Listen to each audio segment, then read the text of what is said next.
Guys, today is Huibis Santo, no? April 14 or 14 siguro sakto. April 14.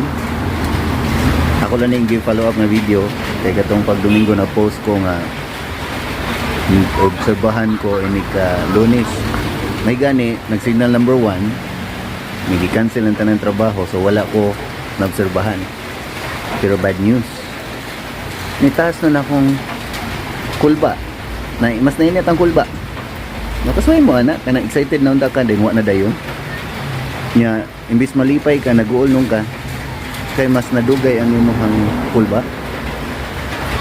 nya uwan man ron muhunong naman tatong uwan nataron sa karsada daplin sa daan nguban mga bata nangaligo no so nagpaabot tag delivery kay uwan nindot man tayo higda ra, ligid ra. So nag-order ta sa tong favorite na chicken. So balik ko na akong giingon, no. Imbis nalipay ko nga wala ko na-obserbahan, nag-uol ko kay nainat na akong kakulba. Mga dahan kay nangaligo rin mga bata. Na dito dapit. Basta nawa. Ito daw naman taas na ka to na deliver no. May tag okay ra to siya. Okay. Nabot na tong delivery. Problema kay kita magtasan ay. Okay, nadawat na ito tong delivery. And uli ra tang kompleto, no? Safe and sound. Murag asa ta niya doon. So balik ko na ako.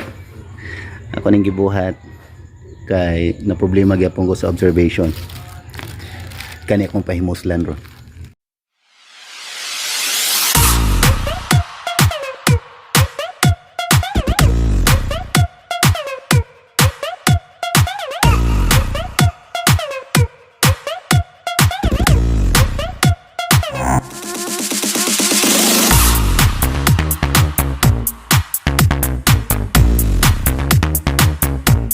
So mo na akong giingon na kani atong pahimuslan sa kulba nga serbahan unta niya wa pa na dayon.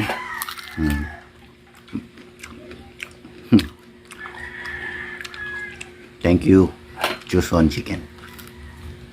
Grabe kayo. Good luck observation.